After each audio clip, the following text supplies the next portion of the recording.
Zou une petite lecture. Hop. Alors, la dame de la fontaine. Le roi Arthur se trouvait à Caerleon-sur-Huisgue. Ah, attendez, je vais faire un truc. Parce que j'ai l'impression que le son est pas très...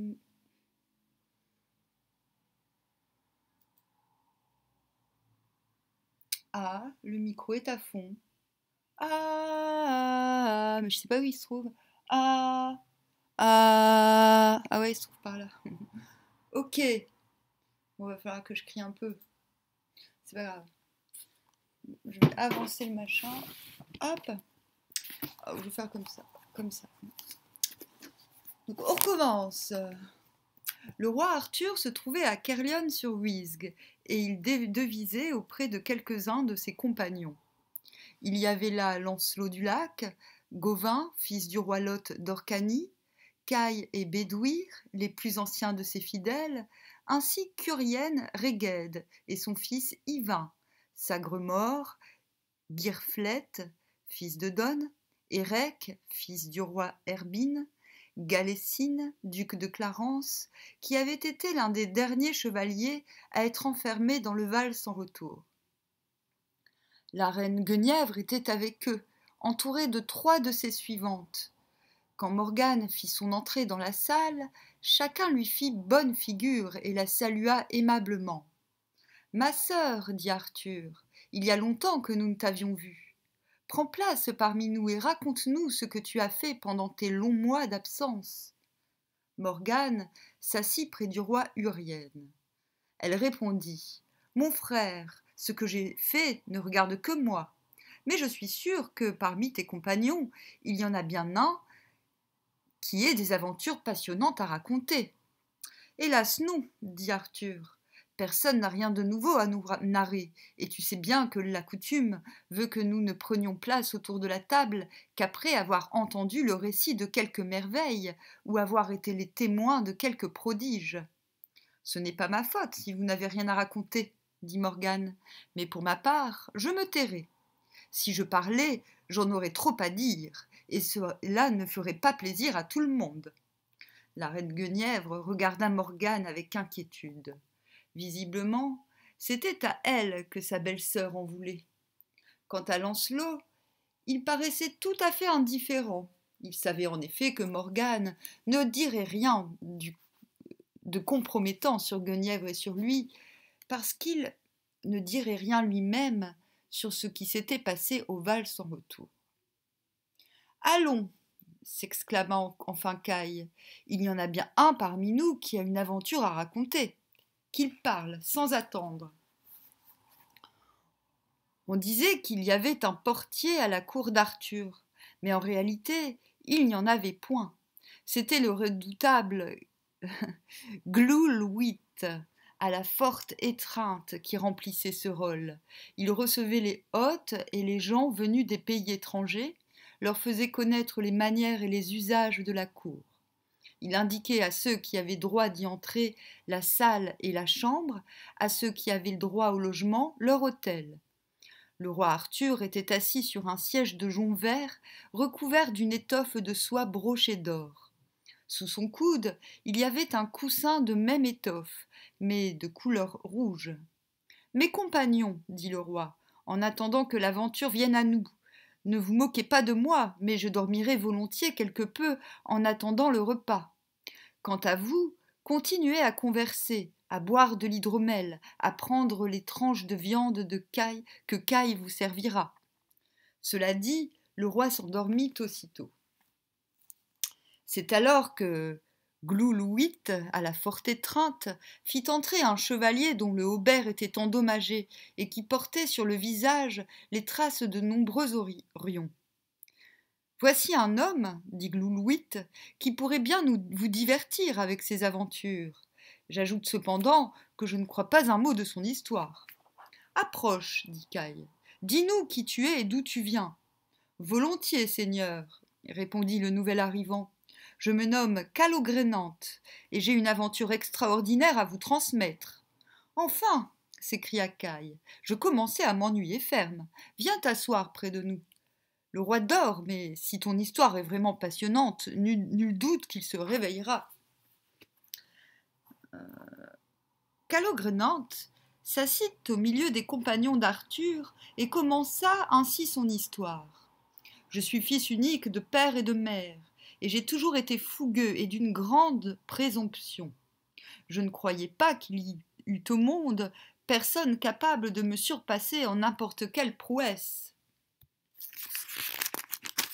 Après être venu à bout de toutes celles que pouvait offrir mon pays, je me suis donc résolu à me mettre en marche vers les extrémités du monde. Ainsi me suis-je retrouvé un jour dans une forêt épaisse, sur un mauvais chemin plein de ronces et d'épines, chevauchant, non sans peine pour mon cheval et moi-même.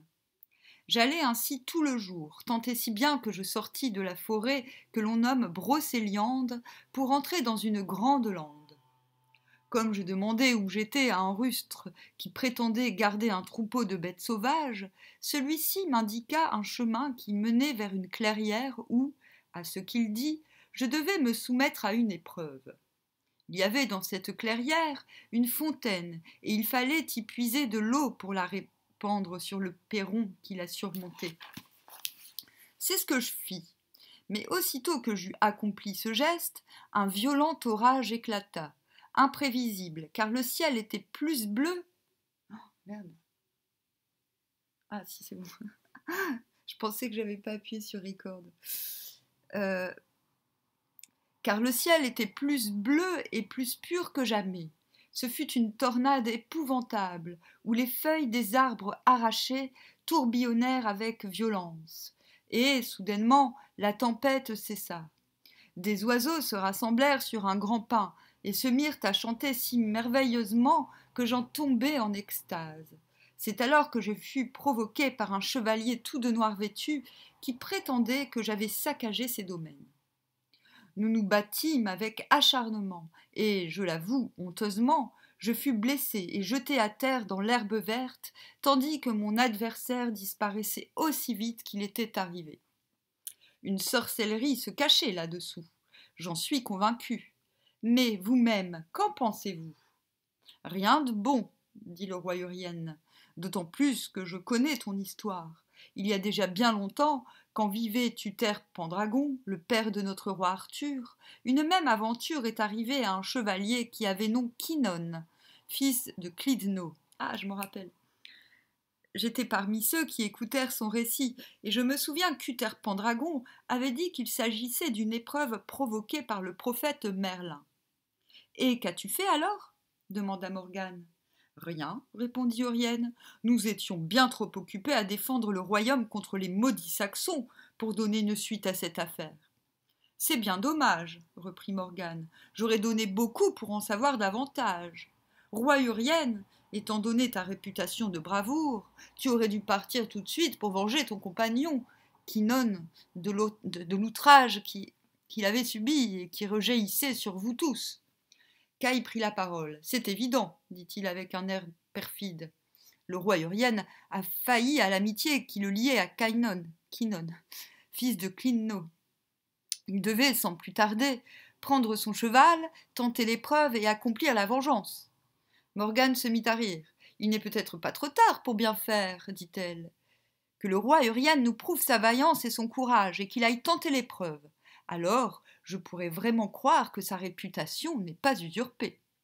Tu me provoques, Morgane, répondit Urienne.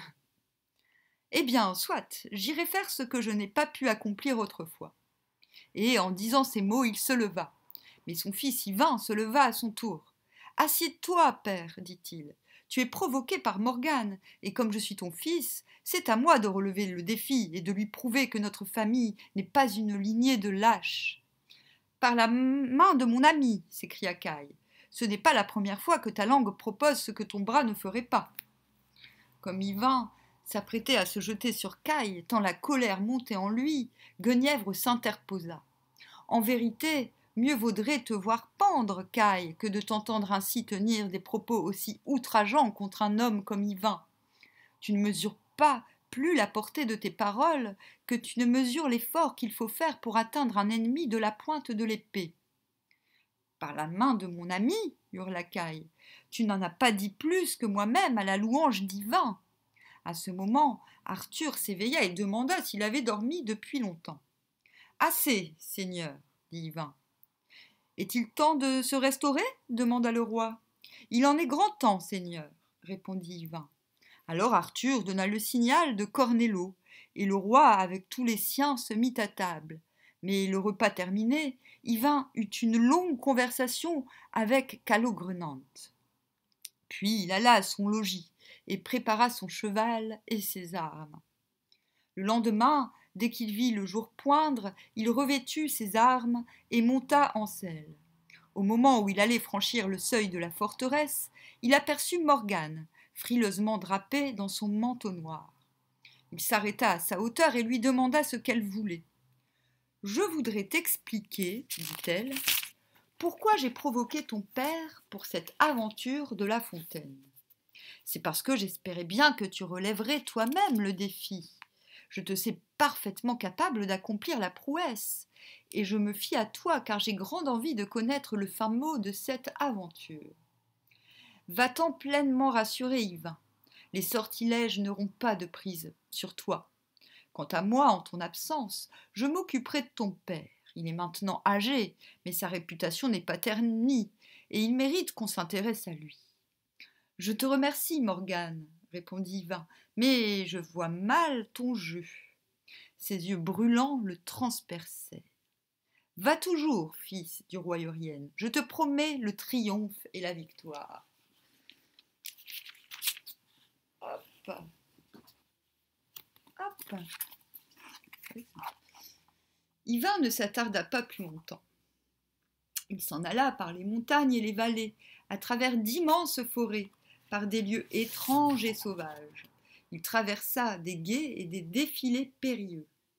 Tant et si bien qu'il arriva en forêt de Brocéliande. Donc Brocéliande, à l'époque, fallait traverser la Manche. À moins qu'à l'époque, la Manche n'existait pas encore. Ou à moins qu'il y ait déjà le tunnel sous la Manche. Alors,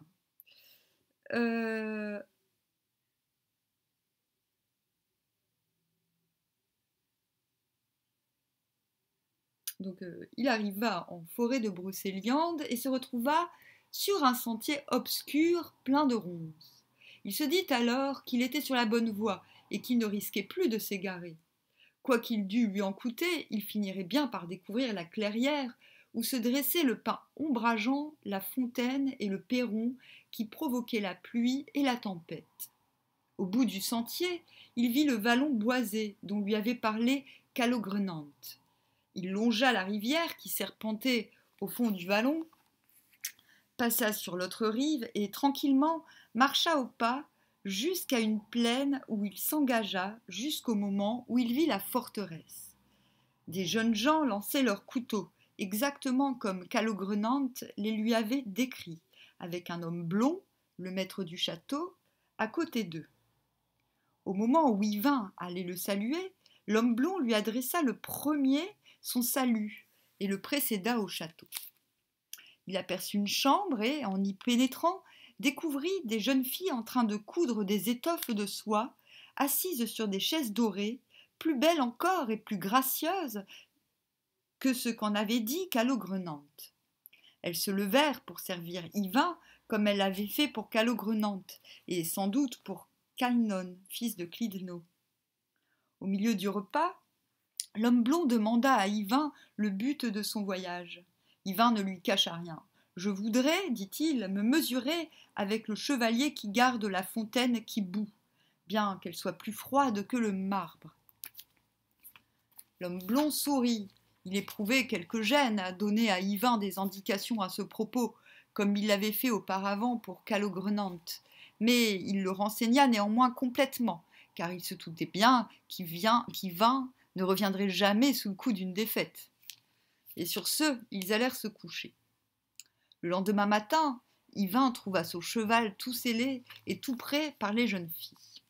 Il chemina jusqu'au grand pré où se trouvait l'homme noir, celui qui gardait les bêtes sauvages, peut-être Merlin en personne, lui avait-on dit. Il lui demanda son chemin avec beaucoup de courtoisie, sans s'inquiéter de la taille et de la laideur du rustre. L'homme noir lui indiqua de façon très précise le chemin qu'il devait suivre. Se conformant à tout ce qui lui avait été révélé, Yvain aperçut bientôt l'arbre vert et la fontaine, et au bord de celle-ci la dalle de pierre avec le bassin servant à puiser l'eau. Yvain ne perdit pas son temps à examiner les lieux, car il voulait en finir au plus vite. Il sauta au bas de son cheval, prit le bassin, le remplit d'eau dans la fontaine bouillonnante et versa celle-ci sur le perron. Il avait à peine fini son geste qu'un coup de tonnerre éclata et que le ciel se couvrit de nuages très noirs. Alors, une ondée de pluie et de grêle ravagea les feuilles des arbres aux alentours et des tornades de vent secouèrent la forêt comme si la fin du monde approchait. Puis la tempête cessa brusquement, le ciel redevint bleu et le soleil réapparut à travers les branches dénudées. C'est alors qu'un vol d'oiseaux survint et se posa sur le grand pin qui dominait la fontaine. Ils se mirent à chanter de façon si étrange et si magnifique qu'Yvain, se mettant à rêver, ne sut bientôt même plus où il se trouvait et ce qu'il avait décidé d'accomplir. Subjugué par le chant des oiseaux, il vit venir à lui, à grande allure, un chevalier dont l'armure était entièrement noire.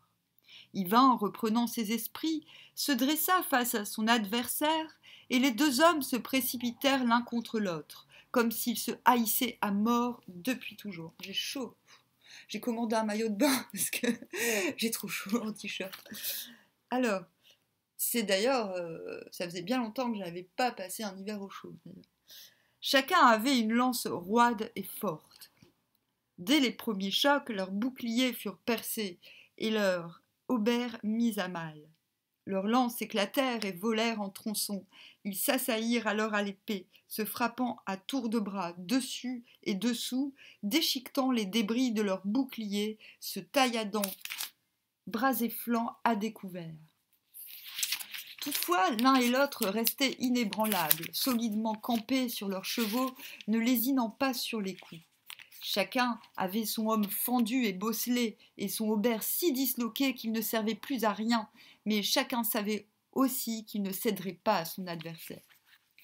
Enfin, la bataille durant depuis plusieurs heures, Yvain parvint à écarter le homme du chevalier noir, qui en fut tout étourdi et saisi de frayeur, n'ayant jamais reçu un tel coup. De fait, le fer avait fendu sa tête jusqu'à la cervelle, et du sang vermeil inondait la coiffe et le haubert. Le chevalier noir en éprouva une si grande douleur que le cœur faillit lui manquer. Il comprit bien qu'il était blessé à mort et que toute résistance était désormais inutile. Aussi piqua-t-il des deux et prit-il son élan vers sa forteresse, qui se trouvait non loin de là, bien protégée au milieu de la forêt. Le pont était abaissé et la porte grande ouverte. Yvain éperonna sa monture avec violence pour rattraper le fuyard avant qu'il ne pût franchir la porte. Mais le chevalier noir avait une grande avance. Il l'entraîna ainsi jusqu'aux portes de la ville, et tous deux pénétrèrent à l'intérieur. Ils ne trouvèrent ni homme ni femme. Les rues étaient désertes, et ils furent bientôt sous les murs même de la forteresse. La porte en était large et haute, mais l'entrée si étroite que deux hommes à cheval ne pouvaient y passer de front sans se heurter. Sur le seuil se trouvaient deux trébuchets qui soutenaient une porte à coulisses en fer bien trempé. Si un homme ou un animal montait sur l'engin, la porte descendait avec force, tranchant ou attrapant l'audacieux qui avait osé s'y aventurer. Juste au milieu des trébuchets, le passage était aussi étroit qu'un sentier de montagne. Le chevalier noir s'y engagea avec prudence, sachant bien ce qui lui arriverait s'il avait le malheur de heurter le mécanisme. Mais Yvain, qui ne connaissait pas la particularité des lieux, s'y jeta à toute allure, à bride abattue, espérant encore rejoindre, avant qu'il ne fût trop tard, l'homme qu'il poursuivait avec tant d'acharnement. C'est alors qu'Yvain atteignit son adversaire, presque à l'arçon de derrière. Et ce fut fort heureux pour lui, car il dut se pencher en avant, sans quoi il eût été tranché en deux par la porte qui retomba dans un grand fracas. Le cheval, lui, n'échappa pas à ce triste sort. avec l'arrière de la selle et les 2 éperons tranchés au ras des talons du fils d'Urienne. Ce dernier tomba à la renverse, saisi d'une grande frayeur et de telle sorte que le chevalier blessé à mort put lui échapper. Il y avait en effet une seconde porte, semblable à la première, qui tomba dès que le chevalier noir l'eut franchie. Yvain se trouva donc dans un grand embarras, prisonnier dans une sorte de salle intermédiaire, fermée par des grilles et hérissée de clous agressifs. Il aperçut, à travers les jointures de la porte, une rue avec des rangées de maisons. Il entendit alors une petite porte s'ouvrir et vit sur son seuil une jeune fille aux cheveux blonds frisés, la tête ornée d'un bandeau d'or, vêtue de soie jaune, les pieds chaussés de brodequins de cuir, de cordous tachetés, qui le regardait attentivement. Elle alla vers l'une des portes, celle qui donnait sur l'intérieur, et à haute voix demanda qu'on lui ouvrît. « En vérité, jeune fille, dit Yvain, il n'est pas plus possible de t'ouvrir ici que tu ne peux toi-même me délivrer de cette prison. »« Qu'en sais-tu » répondit-elle. « Je crains effectivement que tu sois le malvenu dans cette forteresse. Si l'on te voit, tu seras certainement mis en pièces, car le maître des lieux est blessé à mort, et je sais bien que c'est toi qui lui as porté le coup fatal. »« Madame, en fait, un tel deuil, et ces gens crient si fort que, pour un peu, ils se tueraient eux-mêmes de désespoir. Ils savent que tu es ici, mais ils ne songent guère à toi en ce moment, tant leur douleur est grande. Sache cependant qu'ils pourront te prendre et te mettre à mort quand ils le voudront. S'il plaît à Dieu, dit Yvain, ils ne me prendront pas, et je ne mourrai pas à cause d'eux, car ce n'est pas moi qui ai provoqué ton maître. Je ne fais que me défendre. De toute façon, ils doivent savoir que je ne serai jamais leur prisonnier. C'est vraiment grande pitié qu'on ne puisse te délivrer, reprit la jeune fille. Ce serait le devoir d'une femme de te rendre service. Je n'ai jamais vu, je te l'assure, un jeune homme meilleur que toi pour une femme. Je le sais d'expérience. Une fois, madame m'a envoyée en tant que messagère à la cour du roi Arthur. Ah, c'est bien ça, elle me disait quelque chose. Comment je fais pour... Or, il n'y eut pas un seul chevalier capable d'écouter ma requête et de m'adresser la parole. Sans doute n'étais-je pas une jeune fille digne de leurs ambitions. Le seul qui fit exception ce jour-là, ce fut toi, Yvain, fils du roi Urienne. Tu daignas m'écouter. Tu fis droit à ma requête, et tu fis en sorte que le roi Arthur donna raison à madame. Je te rendrai donc l'honneur que tu me fis ce jour-là. Si tu avais une amie, tu serais le meilleur des amis pour elle. Si tu avais une maîtresse, il n'y aurait pas de meilleur amant que toi. Aussi, ferai-je tout ce que je pourrai pour te tirer d'affaire. Voilà ce qu'est l'amour pour toi. Hein? Vous ne trouvez pas que ce monde manque cruellement d'amour courtois? Alors, mais qui es-tu donc? Demanda Yvain. La jeune fille répondit. On m'appelle Luned. Ah merde, j'ai perdu la page. Et je suis la suivante attitrée de la dame qui possède cette forteresse. Elle, on la nomme Lodine, et son mari, celui que tu as blessé à mort, porte le nom d'Esclados le Roux. Peut-être ne le savais-tu pas. Il est le gardien de la fontaine qui bout. Bien que plus froide que le marbre, et chaque fois qu'un intrus provoque la tempête, il va pour le combattre. Généralement, il le blesse ou le tue. Mais cette fois, je pense qu'il a trouvé plus fort que lui. Je ne savais rien de tout cela, dit Yvain. J'ai seulement appris qu'il y avait une épreuve, et j'ai voulu la tenter.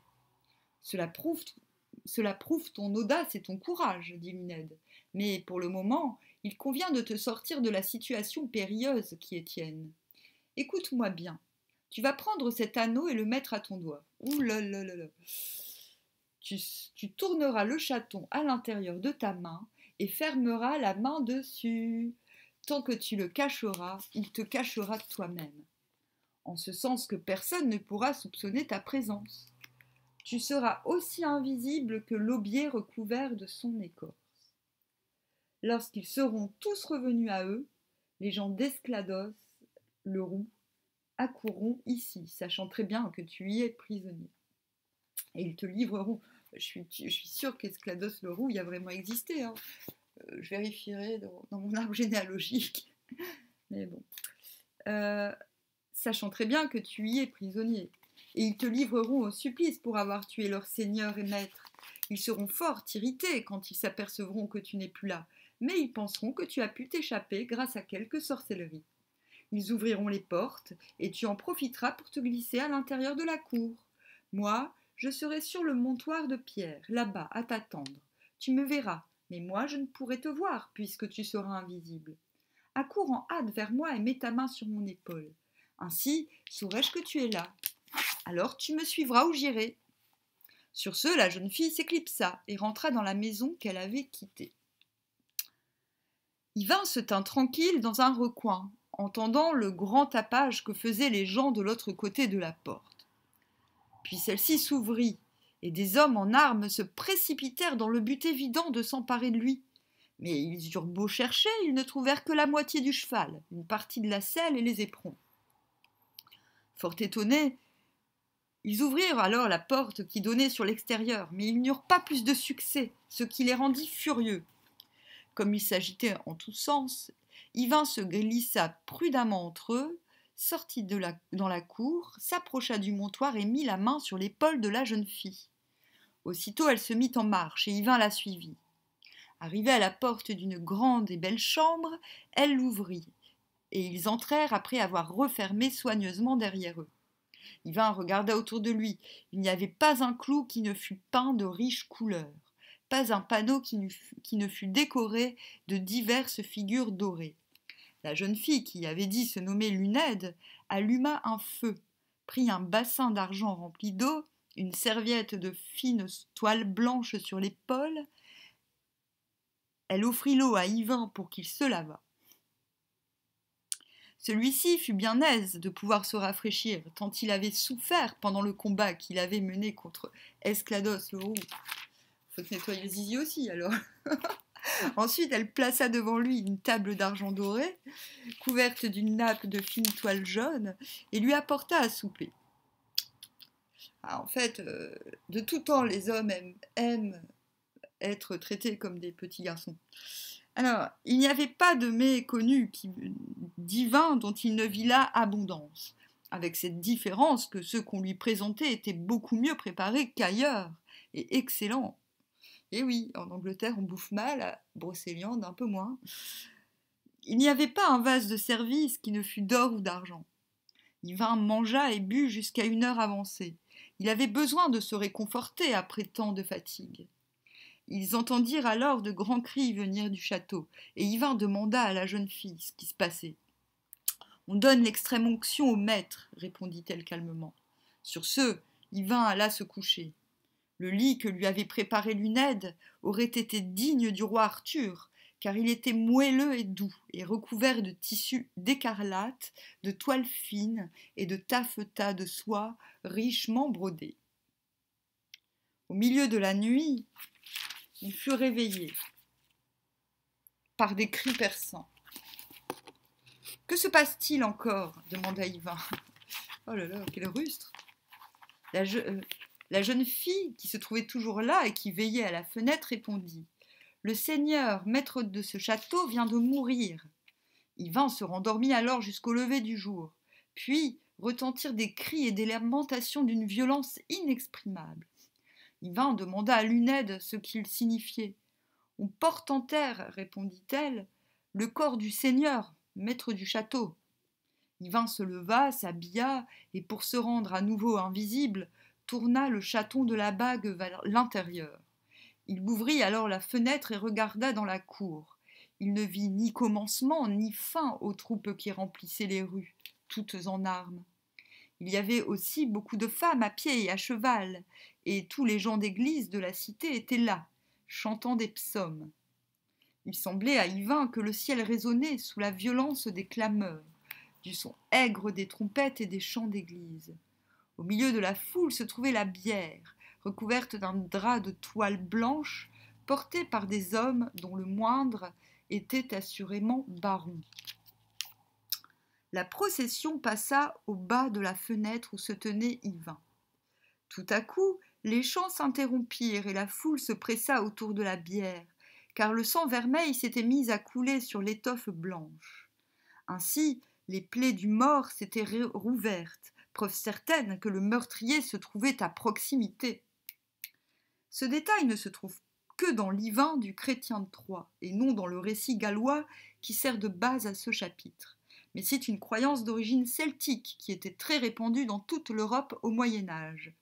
On était persuadé que les plaies d'un homme assassiné ou tué à la guerre se rouvraient et saignaient en présence de celui qui l'avait tué. Ha ha ha, comment ça me parle. Hop. Ah. Les hommes d'armes se remirent à chercher et à fouiller partout, mais ils ne découvrirent personne.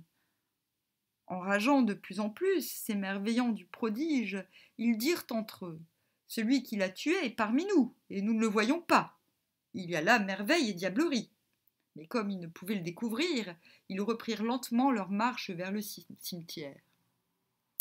À la fin du cortège se tenait une femme aux cheveux blonds, flottant sur les épaules, souillée à leur extrémité par du sang provenant de meurtrissures, vêtue d'habits de soie brodés d'or en lambeaux, les pieds chaussés de brodequins de cuir bigarré. C'était merveille que le bout de ses doigts ne fût écorché, tant elle frappait avec violence ses deux mains l'une contre l'autre. Il était impossible de voir une femme aussi belle et aussi émouvante dans sa douleur, et Yvain se dit qu'en son état habituel, elle devait être 100 fois plus belle et désirable encore. Ah oui, c'est désirable une femme qui pleure, hein. Ses pleurs dominaient ceux de ses gens, et le son des trompettes de la troupe. En la voyant, Yvain sentit qu'un trouble intense le saisissait malgré lui. Il s'enflammait d'amour, incapable de résister à cette pulsion. Il demanda à la jeune fille qui elle était. « On peut dire, répondit Luned, que c'est la plus belle des femmes de ce pays, la plus généreuse, la plus sage, la plus noble. C'est madame. Elle porte le nom de Laudine, mais on préfère l'appeler la dame de la Fontaine. C'est l'épouse d'Esclados Leroux, l'homme que tu as tué hier. » « Dieu tout-puissant, s'écria Yvain, on peut dire aussi que c'est la femme que j'aime le plus au monde. Dieu sait qu'elle ne t'aime guère. Écoute-la hurler. » En proie à la douleur, la dame criait en effet des paroles bien dures à l'encontre du meurtrier inconnu. « Ah, Dieu !» se lamentait-elle, « ne trouvera-t-on pas le traître qui a tué mon mari, le meilleur des meilleurs, le plus brave qui fut jamais en ce pays ? Vrai Dieu, ce sera ta faute si tu le laisses échapper. Je ne saurais blâmer nul autre que toi si tu le dérobes à ma vue, si tu le soustrais à ma vengeance. Jamais on n'a vu tel abus, telle injustice à mon égard, puisque tu ne me laisses même pas découvrir celui qui est si près de moi. Je peux dire avec raison qu'un fantôme ou le diable lui-même s'est glissé parmi nous. Puisqu'il se cache, c'est qu'il est lâche. Pour sûr, il me redoute, et c'est pour cela qu'il fuit ma vengeance. Je suis ensorcelée à coup sûr. Ah, fantôme, peureuse créature, pourquoi es-tu si lâche envers moi, toi qui fus si hardi envers mon Seigneur ? Misérable, que ne t'ai-je en mon pouvoir, que ne puis-je te tenir ? Comment as-tu pu faire périr mon Seigneur autrement que par trahison ? Tu es un fantôme, c'est certain, car jamais mon Seigneur n'aurait été vaincu s'il avait pu te voir en face, lui qui n'avait pas son pareil au monde. Si tu es un simple mortel, il n'est pas concevable que tu aies osé attenter au jour de cet incomparable chevalier. » Et tandis que la dame se lamentait et criait ainsi sa douleur et sa haine, ses gens pleuraient de compassion autour d'elle en la voyant en si grande peine. « Tu as entendu, dit Luned à Yvain, ce que madame pense de toi. Si elle venait, oui, mais la haine est la sœur de l'amour. Si elle venait à t'attraper, sois sûr qu'elle ne te laisserait pas longtemps en vie, car vengeance de femme est implacable. » Bah oui, mais en même temps, si elle l'aimait parce qu'elle pensait que c'était le plus fort, elle ne peut qu'aimer celui qui est plus fort que lui. Soyons logiques. Ah, je suis chiante, hein. Alors,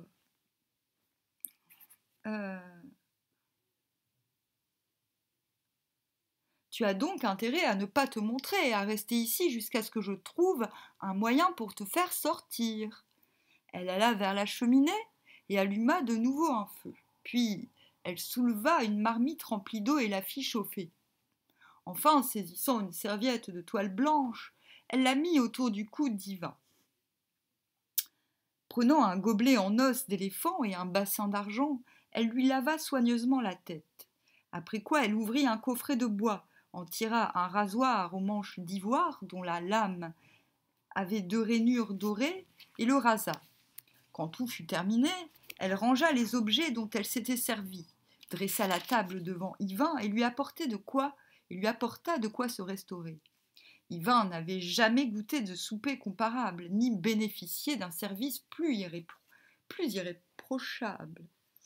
Le repas achevé, la jeune fille lui prépara le lit et lui dit « Il ne te reste plus qu'à te coucher et à dormir. Il faut maintenant que je pense à une solution pour te tirer d'embarras. » Et sur ce, elle sortit, prenant bien soin de refermer la porte de la chambre derrière elle. Yvain s'allongea sur le lit, mais il ne put trouver le sommeil. Il avait constamment devant lui l'image de la dame de la fontaine, les cheveux épars et souillés de sang, s'égratignant la figure, se tordant les mains et battant ses pommes. Comme il la trouvait belle dans son désespoir. « Je suis fou, se dit-il, de penser ainsi à elle. J'ai blessé à mort son mari, et je compte maintenant faire la paix avec elle, et peut-être plus encore. » C'est mignon. Ah. J'oublie qu'elle me hait plus que nulle autre créature au monde, et c'est à bon droit. Mais si elle me hait à présent, peut-être portera-t-elle plus tard un autre regard sur moi. Je ne puis être son ennemi, puisque toutes mes pensées envers elle sont imprégnées de l'amour le plus absolu. J'ai tant de peine à la voir en telle affliction. Je sais qu'en dépit des larmes qui coulent sur ses joues, ses yeux sont les plus beaux yeux qu'on puisse voir. Je m'afflige tant de sa douleur, de son angoisse, tant me peine ce visage qu'elle abîme par ma faute. Un visage si limpide, si beau, si pur. Quelle tristesse aussi de lui voir meurtrir sa gorge. Nul cristal n'est si clair, si poli. Pourquoi commet-elle cette folie de tordre ses douces mains, de frapper sa poitrine? Ne serait-ce pas divine merveille de la regarder, de la contempler, si elle était dans la joie et le bonheur, alors qu'elle était déjà si belle, dans les excès de sa douleur? Oui, je peux bien le jurer, sa beauté est incomparable et je ne peux qu'y succomber. Pendant qu'Yvain s'abîmait dans ses pensées ferventes, Luned était allée rejoindre la dame de la fontaine. Elle s'était réfugiée dans sa chambre, ne pouvant plus, dans son désarroi, supporter la vue de personne. Luned s'avança dans la chambre et salua sa maîtresse, mais elle ne répondit pas. Mais Luned était assez libre avec elle pour ne pas s'en effaroucher. Elle fit semblant de se fâcher. « Dame, dit-elle, je m'étonne de te voir agir si follement. Que t'est-il donc arrivé que tu ne veuilles répondre à personne aujourd'hui? Crois-tu que les larmes te rendront ton mari? » « Luned, répondit alors la dame, tu as bien peu d'honneur et encore moins de compassion. Tu n'es pas même venue partager mon chagrin aujourd'hui. C'est bien mal de ta part de n'être pas venue me soutenir dans ma douleur. Ainsi, saurais-tu que je voudrais être morte? Et pourquoi donc, madame? Pour rejoindre mon Seigneur. Le rejoindre, Dieu t'en garde, qu'il te rende plutôt un aussi bon Seigneur, aussi capable que celui qui n'est plus. Comment oses-tu prononcer d'aussi abominables paroles? Tu sais bien que Dieu, même dans son infinie bonté, ne pourra jamais me donner un aussi bon mari. Il t'en rendra un meilleur, si tu veux le prendre, et je m'engage à te le prouver. La dame se leva et s'écria fort en colère. Assez de stupidité, par Dieu Tout-Puissant, s'il ne me répugnait pas de faire périr une jeune fille que j'ai élevée et à qui j'ai donné tant d'affection, je te ferai mettre à mort sur le champ pour faire en ma présence des comparaisons si insensées et criminelles. Sors d'ici et que je ne te revoie plus. Je pars, dame, puisque vous le voulez. Mais honte à la première d'entre nous qui enverra chercher l'autre. Moi pour solliciter une invitation et toi pour la demander. Et Luned quitta la chambre en claquant la porte. Comme ça qu'on parle. C'est bien Luned. Alors, aux prétentieuses. Elle retourna auprès d'Yvain et lui demanda s'il avait besoin de quelque chose.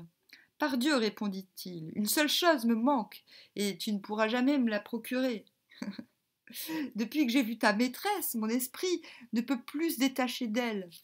Luned sourit. Laisse-moi faire, dit-elle. Tu ne le regretteras pas. Mais qui es-tu en réalité demanda Yvain. Une sorcière, une fée, une intrigante? Le fait que tu m'aies donné un anneau qui me permet d'être invisible m'incite à penser que tu es une sorcière. Ne te pose pas tant de questions, répliqua Luned. Cela n'en vaut pas la peine. Sache seulement que je suis restée longtemps en compagnie de Morgane, la sœur du roi Arthur, et que j'ai appris d'elle comment redresser des situations périlleuses. Fie-toi à moi, et prends bien garde de ne jamais sortir de cette chambre tant que je ne t'y aurai pas invité. Sur ces mots, elle sortit, et sans tenir compte de la défense que lui avait faite la dame de la fontaine, elle alla la rejoindre. « Ah, te revoilà revenue, dit Odine. Tu oses donc enfreindre mes interdictions. Dame, je sais qu'au fond de toi-même tu es heureuse que je sois ici. Peut-être, mais je dois constater que tu as bien mauvais caractère. Je n'aime pas qu'on claque la porte quand on sort de ma chambre. Si ce n'est que cela, je promets de ne plus le faire à l'avenir. Mais si tu veux que je retrouve ma bonne humeur, il te faut m'écouter. Eh bien, soit, parle, qu'as-tu donc à me dire? C'est très simple, répondit Luned. Je voudrais te demander si toute prouesse est morte avec ton seigneur. Je peux te prouver qu'il existe de par le monde 100 chevaliers aussi preux que ton mari défunt, et peut-être même meilleurs que lui. Que le ciel te confonde, Luned, et si tu n'as que cela à me dire, tu ferais mieux de t'en aller. Non, dame, je n'en ai pas fini. Tu vas me répondre très franchement. Quand deux chevaliers s'affrontent, en combat singulier, lequel penses-tu être le meilleur? Le vainqueur ou le vaincu? M'est avis que tu me tends un piège. Voyons, tu es assez avisé pour savoir quelle est la meilleure réponse. La mienne est précise, je donne le prix au vainqueur. Et toi? Mais tu es donc le diable, s'écria Lodine. Je ne veux plus t'entendre, va-t'en. Luned sortit, mais prit soin de refermer la porte très doucement, en restant sur le seuil un long moment, immobile. Entendant la dame pleurer et soupirer, elle eut un sourire satisfait, et partit rejoindre Yvain dans la chambre où celui-ci avait fini par s'endormir. Quant à Lodine, elle fut en grande peine toute la nuit. Elle savait bien que Luned avait raison, et que, de deux chevaliers qui se battent en combat singulier, le vainqueur est nécessairement meilleur que le vaincu. De plus, elle craignait fort pour son domaine. Chaque fois qu'un intrus versait de l'eau sur le perron de la fontaine, la tempête ravageait les bois et les champs, et il fallait absolument s'opposer à tout nouvel arrivant. Jusqu'à présent, Esclados le roux avait mis toute son expérience à défendre la fontaine et le domaine, mais maintenant il était mort, et la fontaine était sans gardien. Qui pourrait donc accomplir cette mission? Elle savait bien aussi qu'aucun de ces gens, portant lance ou épée, n'était assez courageux pour relever le défi d'un chevalier étranger.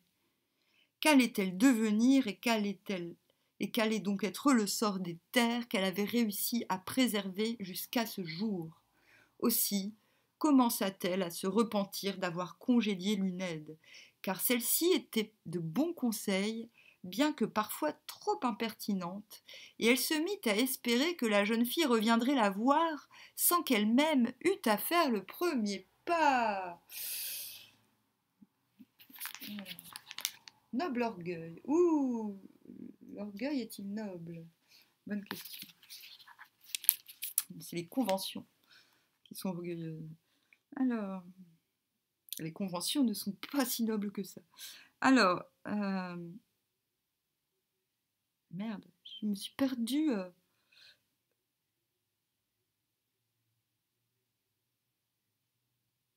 Luned revint effectivement le lendemain, sans y avoir été invitée, et elle reprit son discours où elle l'avait laissé.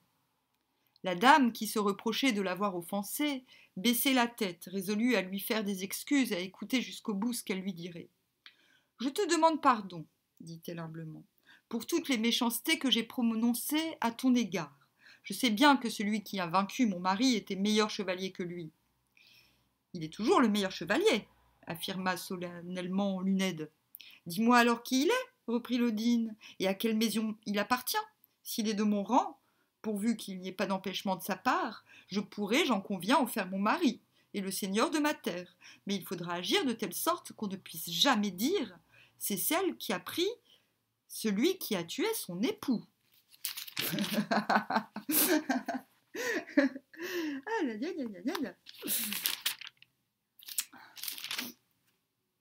C'est bien mon avis. En tout cas, je peux te dire que tu auras le seigneur le plus noble, le plus franc, le plus beau jamais sorti d'un lignage d'Adam.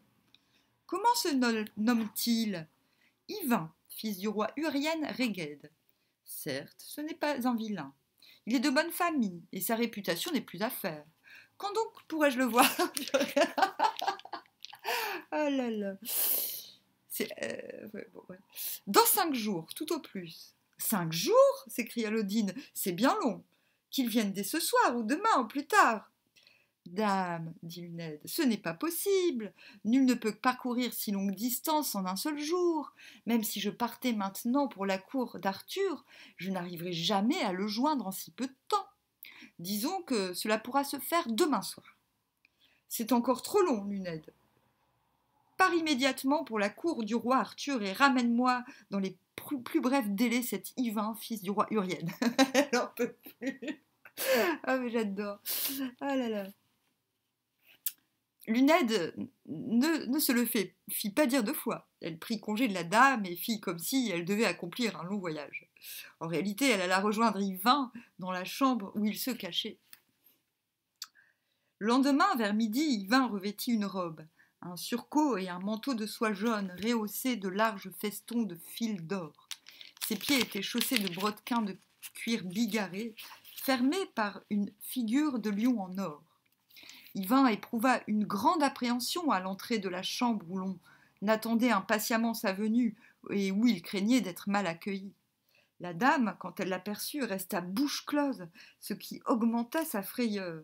Il se crut trahi et demeura immobile à la porte. Luned alors s'écria « Aux 500 diables, celui qui n'ose pas entrer dans la chambre d'une femme si belle et n'a ni langue ni esprit pour se faire connaître. Chevalier, entre. N'aie pas peur que madame te morde, mais implore plutôt d'elle la paix, et je la prierai avec toi de te pardonner la mort d'Esclados Leroux, son défunt mari. » Yvain joignit les mains, s'agenouilla et murmura en tremblant « Dame, je ne crierai pas merci, mais je te remercierai pour ce que tu voudras faire de moi, car rien qui vienne de toi ne saurait me déplaire. » « Vraiment ?» répondit Lodine. « Et si j'ordonnais ta mort, dame, je ne saurais dire autre chose que grand merci. » La dame de la Fontaine considéra Yvain avec attention. « Luned, dit-elle alors avec une certaine ironie, ce seigneur n'a pas l'allure de quelqu'un qui vient d'accomplir un long voyage. Quel mal y a-t-il à cela, princesse? » Ah là là, c'est bien foutu. Répondit Luned. Aurais-tu préféré qu'il se présentât devant toi couvert de boue et de poussière? Après tout, peu m'importe. Tu as raison, reprit Lodine. Ainsi, ce n'est pas un autre que lui qui a fait sortir l'âme du corps de monseigneur. Tant mieux pour toi, princesse, car s'il n'avait pas été le plus fort, il ne lui aurait pas enlevé l'âme du corps. C'est chose faite, et nous n'y pouvons rien. La dame fit relever Yvain. En somme, dit-elle, tu t'en remets à mon jugement sans te soucier de ce qui peut arriver? C'est cela même, répondit Yvain. Sans mentir, il n'y a pas une force comparable à celle qui me commande d'obéir à ton entière volonté. Je ne redoute rien de ce qu'il te plaira d'ordonner à mon sujet. Et si je pouvais réparer le meurtre que j'ai commis malgré moi, je le ferais aussitôt sans discuter. Malgré toi? Donc, selon toi, tu n'as commis aucune mauvaise action lorsque tu as tué mon seigneur? Par Dieu tout-puissant, dame, j'ai été attaquée par ton seigneur. Que pouvais-je faire d'autre que de me défendre? Je pense en effet qu'il aurait été coupable s'il t'avait tué, puisque c'est lui qui t'a attaqué. Mais je voudrais bien savoir d'où te vient cette force qui te commande de m'obéir sans réserve. Sache que je te tiens quitte de la mort de mon seigneur, mais à la condition que tu m'expliques une telle résignation. Yvain parut fort embarrassé. Il finit par dire « Dame, la force qui me pousse vient de mon cœur qui est à toi. C'est mon cœur qui m'a mis en ce désir. Et qu'est-ce qui a mis ton cœur dans cet état? Ce sont mes yeux, dame. Et qu'est-ce qui a troublé tes yeux? La grande beauté que j'ai vue en toi. Mais cette beauté, qu'a-t-elle donc fait? Elle a tant fait que je suis devenu amoureux. Amoureux de qui, s'il te plaît? De toi, dame, à jamais. Et de quelle façon es-tu amoureux? De telle façon qu'un amour plus grand que le mien est inconcevable, que mon cœur ne peut plus se séparer de toi, que je t'aime plus que moi-même, que je veux vivre ou mourir pour toi. Qui te parle de mourir? Il y a peut-être mieux à faire. Serais-tu assez audacieux pour défendre ma fontaine, comme avait coutume de le faire mon défunt seigneur? Oui, dame, contre tout homme qui osera se présenter. La dame observa un court silence. Sache donc que la paix est conclue entre nous. Maintenant, retire-toi en compagnie de Luned, car je dois prendre conseil auprès de mes vassaux. Elle fit appeler les hommes de sa terre, et comme ils se trouvaient tous dans la forteresse, ils ne furent pas longs à se réunir autour d'elle. Sans plus tarder, elle leur signifia que le comté était vacant et fit remarquer qu'on ne pouvait le maintenir que par chevalerie, armes et vaillance. Et elle ajouta: Je vous donne à choisir, ou l'un de vous me prendra comme épouse, ou vous me permettrez de choisir un mari qui soit étranger à cette terre, mais qui soit capable de la défendre contre tous nos ennemis. Ils délibérèrent et décidèrent de lui permettre de choisir un mari en dehors du pays, pourvu que ce fût un homme de haut lignage et d'une grande vaillance, qui ne leur ferait pas honte et qui saurait défendre leurs droits. Alors, dit-elle, vous serez satisfait, car j'ai choisi le plus preux de tous les chevaliers de ce siècle, et qui plus est, compagnon de la table ronde. Il s'agit d'Ivan, le fils du roi Urien. Ils applaudirent fort à cette annonce, et la dame fit appeler ses chapelains pour qu'on célébrât sans tarder le mariage. Ainsi furent unis sans délai Laudine de Landuc, patronyme, fille du duc Laudunette, et Ivan, fils du roi Urien Réged. La mort fut vite oubliée. Le meurtrier était le mari de la veuve, et les gens du pays prisaient davantage le vivant qu'ils n'avaient respecté le défunt. Tous les hommes du comté prêtèrent hommage à Ivan, qui garda la fontaine avec lance et épée. Tout chevalier qui y venait fut terrassé et rançonné selon son rang et sa valeur, rançon qui était partagé entre barons et chevaliers au grand contentement de tout le monde. Tout cela est conforme aux mœurs de l'époque. Nombreux furent en effet les chevaliers qui épousaient les veuves de ceux qu'ils tuaient en combat singulier. C'était une façon de réparer le tort causé, mais aussi de faire fortune. Ces procédés sont largement attestés par l'histoire, dans la légende, il en est de même pour le roi Uther Pendragon, lorsqu'il épouse Igerne par compensation de la mort du duc de Cornouailles. Et pour Lancelot du Lac dans ses premières aventures. Alors. Pendant ce temps, à Carlionne-sur-Huisgue, le roi Arthur se promenait un jour en compagnie de son neveu Gauvin, de son vieux compagnon Bédouir et de son frère de lait Caille, qui était aussi son sénéchal. Gauvin remarqua que son oncle était triste et taciturne. Très peiné de le voir dans cet état, il lui en demanda la raison. « Par Dieu tout-puissant, Gauvin, répondit le roi, je suis inquiet à propos d'Ivan, le fils du roi Urien. Il n'a pas donné de ses nouvelles depuis qu'il est parti, il y a plusieurs semaines, sur un défi de Morgane, pour venger l'honneur de Calogrenante, de Kinone et même de son père Urien. Je souhaite qu'il ne lui soit rien arrivé de fâcheux dans cette aventure de la fontaine qui déchaîne les tempêtes. Tu sais bien, mon oncle Kivin est valeureux et audacieux. Je suis certain qu'il reviendra vainqueur de cette épreuve. Néanmoins, si tu le désires, nous pouvons aller avec toi, sous la conduite de Calogrenante, nous rendre compte nous-mêmes du sort qui lui a été réservé. S'il est vainqueur, nous pourrons ainsi le féliciter. S'il est prisonnier, nous le libérerons, et si par malheur il a été tué, nous le vengerons. Tu as raison, beau neveu, dit Arthur. Faisons préparer dès maintenant nos chevaux et nos armes. Le lendemain matin, Arthur et ses gens partirent. Il y avait là son neveu Gauvin, Girflette, fils de Donne, Caille et Bédouir, ainsi qu'un grand nombre d'écuyers et de serviteurs. Calogrenante leur servait de guide.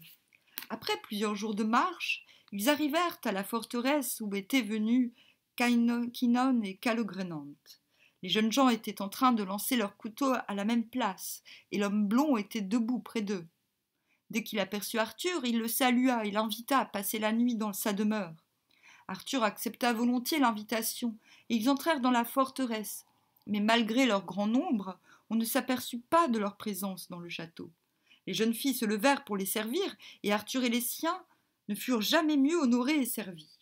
Au lever du jour, Arthur se mit en marche, toujours avec Calogrenant pour guide. Ils arrivèrent auprès de l'homme noir. Sa stature parut encore plus imposante à Arthur qu'on ne le lui avait dit, mais il n'osa pas lui demander s'il était vraiment Merlin ou quelque rustre héritier de la sagesse des anciens druides.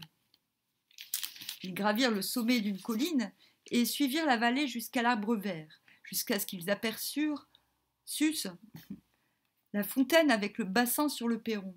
Alors Kay dit à Arthur « Roi, je connais parfaitement le motif de cette expédition et j'ai une prière à te faire. C'est de me laisser jeter de l'eau sur la dalle et subir la première épreuve qui viendra. » Arthur le lui permit. Kay jeta de l'eau sur la pierre, et aussitôt il y eut un grand coup de tonnerre, suivi de l'ondée de pluie et de grêle. Jamais il n'avait été témoin d'une averse et d'un bruit pareil, et beaucoup de gendarmes et de valets de la suite d'Arthur furent tués par les grêlons. Mais l'ondée cessa brusquement et le ciel redevint serein. Lorsqu'ils levèrent les yeux vers l'arbre, il n'y avait plus de feuilles. C'est alors que les oiseaux descendirent sur le pin. Jamais, assurément, ils n'avaient entendu une musique comparable à leur chant. Puis ils virent un chevalier monté sur un cheval noir, vêtu d'un manteau sombre, qui galopait vers eux d'une allure ardente. Kay alla à sa rencontre et entreprit de l'assaillir. Mais le combat ne fut pas long, et Kay fut jeté à terre. Le chevalier, sans dire mot, dressa alors son pavillon un peu à l'écart, dans un espace compris entre fourrés de ronces et ajoncs. Arthur et ses gens en firent autant pour la nuit. En se levant, le lendemain matin, ils aperçurent l'enseigne de combat flottant sur la lance du chevalier noir. Kay alla de nouveau trouver Arthur. « Roi, dit-il, j'ai été renversé hier dans de mauvaises conditions. Te plairait-il que j'allasse aujourd'hui me battre contre ce chevalier qui est bien arrogant et sûr de sa victoire ?»« Je te le permets volontiers, répondit Arthur, et fais en sorte de lui donner une leçon. » Kay se dirigea alors vers le chevalier noir, mais le combat ne dura pas davantage que la veille. Kay de nouveau fut jeté à terre. Alors le chevalier noir, comme pour marquer son mépris, égratigna de sa lance son front, le homme, la coiffe, la peau et même la chair jusqu'à l'os, de toute la largeur du bout de la hampe. Kay péniblement se releva et revint auprès de ses compagnons. Alors les gens d'Arthur allèrent tour à tour se battre contre le chevalier noir, mais ils furent tous défaits les uns après les autres. Bientôt, il ne resta plus debout qu'Arthur et Gawain. « Fort bien, dit Arthur, c'est à toi maintenant d'y aller et de venger l'affront. » Mais, comme il revêtait ses armes pour aller lutter contre le chevalier, Gawain lui dit « Mon oncle, laisse-moi aller le premier contre notre adversaire. Si je suis vaincu, il te sera toujours possible de nous venger. »« Fort bien, dit Arthur, je te laisse aller si tu le veux, beau neveu, mais à une condition, sois vainqueur. »« Je le serai, affirma Gawain avec force. Tu sais bien que je ne suis jamais revenu vaincu d'une semblable épreuve. » Il alla donc combattre le chevalier noir. Comme il était revêtu ainsi que son cheval d'une grande cape de soie brochée d'or que lui avait envoyée la fille du comte d'Anjou, personne ne pouvait le reconnaître. Les deux champions se toisèrent, s'attaquèrent et se battirent ce jour-là, jusqu'au soir. Et cependant, on vit bien qu'aucun d'eux n'était sur le point de jeter l'autre à terre. Comme la nuit tombait, le chevalier noir se retira sous son pavillon, et Gawain revint vers le roi Arthur qui le félicitait d'avoir tenu si longtemps en face d'un aussi redoutable adversaire. Après quoi, ils prirent un repas très frugal et succombèrent au sommeil. Le lendemain matin, bien remis de leur fatigue, Gawain et le chevalier noir reprirent le combat. Ils luttaient avec de lourdes lances, multipliant chacun leurs prouesses, mais aucun d'eux ne parvenait à triompher de l'autre. Ils interrompirent le combat à la nuit tombante et s'en allèrent se reposer, chacun de son côté. Le jour suivant, ils s'élancèrent au combat avec des lances encore plus solides, grosses et robustes. Enflammés de colère, ils se chargèrent avec fougue jusqu'au milieu du jour et, enfin, un choc violent donné de part et d'autre fit rompre les sangles de leurs chevaux. Tous deux roulèrent sur le sol. Ils se relevèrent vivement, tirèrent leurs épées et se battirent avec encore plus d'acharnement. Jamais, de la vie de tous ceux qui étaient là, on avait vu deux hommes aussi vaillants, aussi forts et aussi endurants, à tel point que si la nuit avait remplacé le jour, elle eût été éclairée par le feu qui jaillissait de leurs armes entrechoquées. Enfin, le chevalier noir asséna à Gauvin un tel coup que son homme découvrit son visage et qu'il reconnut Gauvin. « Gauvin !» s'écria Yvain. « Je ne te reconnaissais pas à cause de cette cape qui te masquait. Tu es mon cousin Germain. Tiens, ça fait que quelques semaines qu'ils se sont pas vus. Et... J'adore ce livre. Tiens, prends mon épée et mes armes. C'est toi qui es le maître, Yvain, répondit Gauvin. C'est toi qui es le vainqueur de ce combat. Il est juste que tu prennes mon épée. Arthur, remarquant la situation où il se trouvait, s'approcha d'eux. Roi Arthur, dit Gauvin, voici Yvain à la recherche de qui nous sommes, et qui te causait tant de chagrin lorsque tu n'avais pas de ces nouvelles. Le voici donc en pleine santé, et plus valeureux que jamais. C'est lui qui est le vainqueur du combat. Pourtant, il ne veut pas accepter l'épée que je lui remets bien volontiers. Non, seigneur roi, dit Yvain, c'est Gauvin qui m'a vaincu, et il ne veut pas recevoir de moi l'épée à laquelle il a droit, du fait de sa prouesse et de sa vaillance. Oblige-le, je te prie, à la prendre sans plus de discussion. Le roi Arthur réfléchit un moment. Il y a une solution, dit-il enfin. Donnez-moi tous les deux vos épées. Ainsi, n'y aura-t-il ni vainqueur ni vaincu. Yvain jeta ses bras autour du cou d'Arthur et ils se donnèrent l'accolade avec beaucoup d'amitié. Les autres compagnons accoururent vers eux. Il y eut tant de presse et de hâte pour voir Yvain et l'embrasser que peu s'en fallut qu'il n'y eût des morts. Ils passèrent la nuit dans leur pavillon. Le lendemain, Arthur manifesta l'intention de se remettre en route et de regagner Caerleon-sur-Uisge. « Seigneur roi, dit Yvain, ce n'est pas ainsi que tu dois agir. Il y a déjà de nombreuses semaines que je t'ai quitté pour réparer le tort qu'avait subi Calogrenant, et du temps de ton père, le roi Uther, Caïnon, fils de Clydno. Or, aujourd'hui, cette terre m'appartient de plein droit, et je ne peux, sans être déshonoré, te laisser repartir sans que tu viennes dans ma forteresse. Depuis que je suis maître du pays, j'ai préparé un festin pour toi et tes compagnons. Je savais qu'un jour ou l'autre tu me rechercherais. Tu viendras donc avec moi jusqu'à ma demeure pour te délasser de tes fatigues avec tes gens.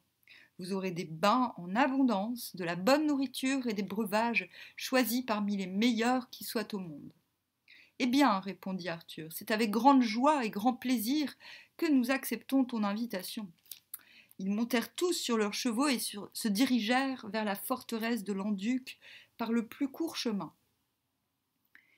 Mais Yvain avait pris soin d'envoyer en avant un écuyer qui portait un faucon sur son poing, afin qu'il avertît la dame Laudine de leur arrivée et que les gens pussent embellir les maisons en l'honneur du roi Arthur. D'ailleurs, quand la dame de la Fontaine eut appris la venue du roi, elle en fut très heureuse, et ses gens n'en furent pas moins contents. La dame leur commanda d'aller à sa rencontre. Ils obéirent avec grand empressement, et quand ils furent à la hauteur de la troupe, ils saluèrent en grande pompe le roi de l'île de Bretagne et tous les gens de sa compagnie. Puis ils les escortèrent jusqu'à la forteresse en poussant des cris d'allégresse. La cité s'emplit d'une joyeuse rumeur. On para les murs de drap de soie et des tapis furent étendus sur les pavés. Pour protéger les rues du soleil qui était fort chaud, car on était en plein été, on les couvrit de courtines.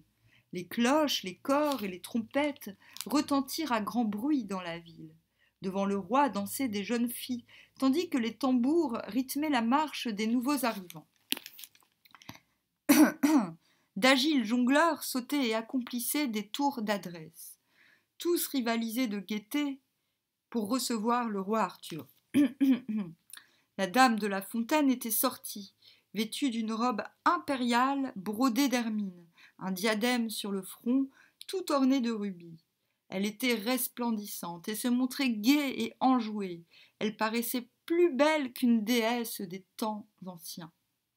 Autour d'elle se pressait la foule, et tous disaient et répétaient les uns après les autres « Bienvenue soit le roi, le seigneur des rois et le roi des seigneurs du monde !» On s'aperçoit que le mythe actuel du roi du monde a une lointaine préhistoire. Il remonte en effet à la mythologie la plus éloignée de tous les peuples. Arthur ne pouvait guère répondre à tous ces saluts.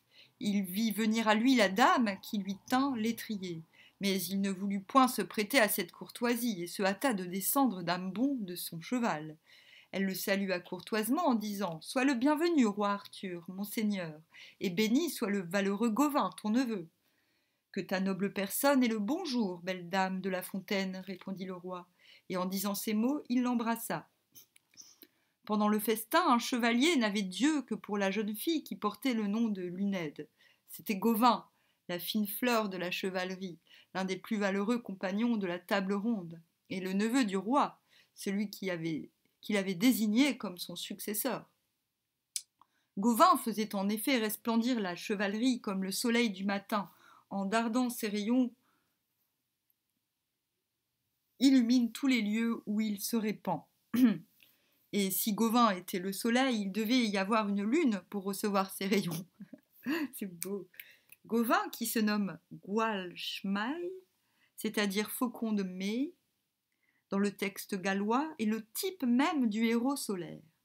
Certains récits disent que sa force grandit au fur et à mesure que le soleil monte dans le ciel, atteignant son maximum vers l'heure de midi et déclinant ensuite jusqu'à la tombée de la nuit.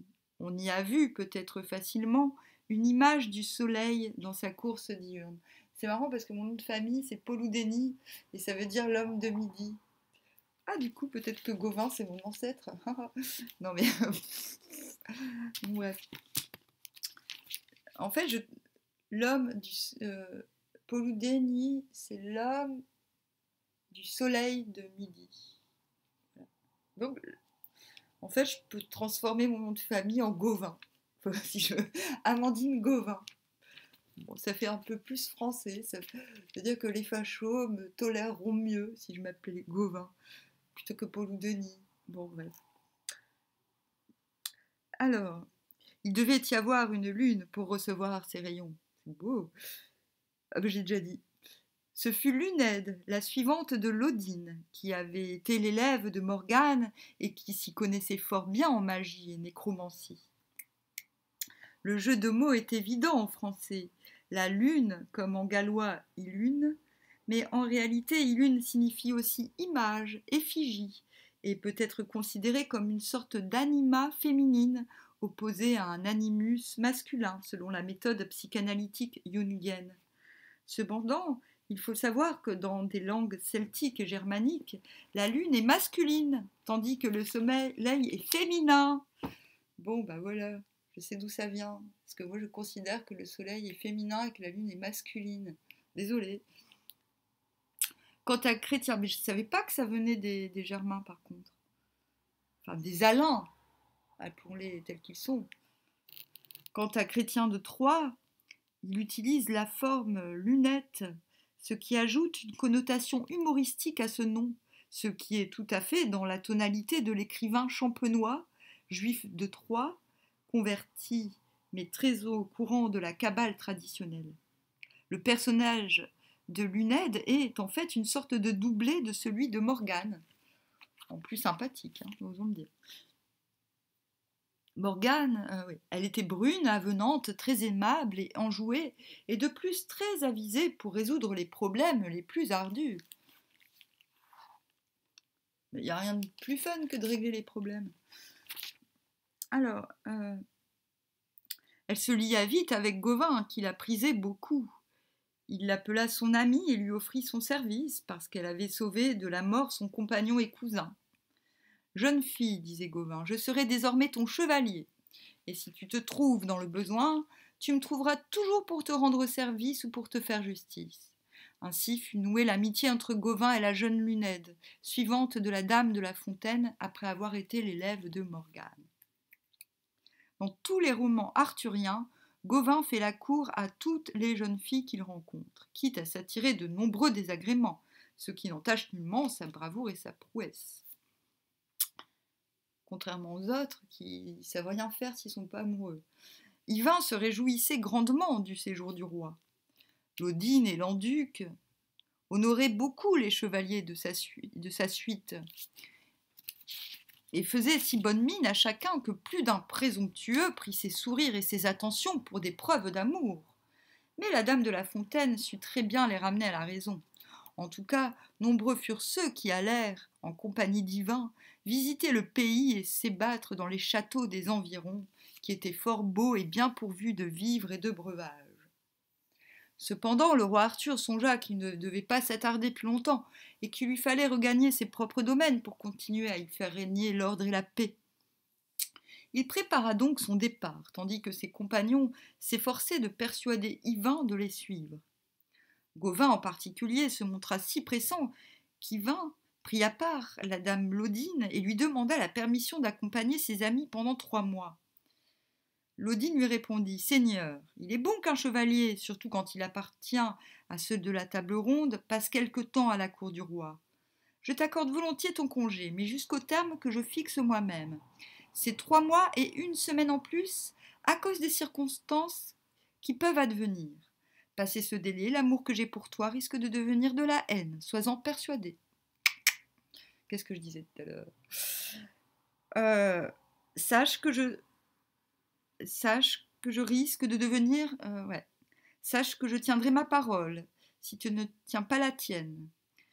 Si tu veux conserver mon amour, songe à revenir 8 jours au plus tard après la Saint-Jean. Tu seras vraiment perdu pour mon cœur si tu dépasses le terme que je t'ai fixé. Dame, dit Yvain, grand merci à toi, et tu as ma promesse que je reviendrai avant même le délai que tu as dit. Je le souhaite, car sinon, tu me perdras de façon irrémédiable. Et en disant ces paroles, Claudine semblait triste et désemparée. Yvain alla rejoindre le roi Arthur et ses gens. Sans plus attendre, le roi donna le signal du départ. Ses palefrois furent amenés, garnis de sel et de frein. On monta à cheval et on se mit en route pour regagner la forteresse de Caerleon-sur-Uisge.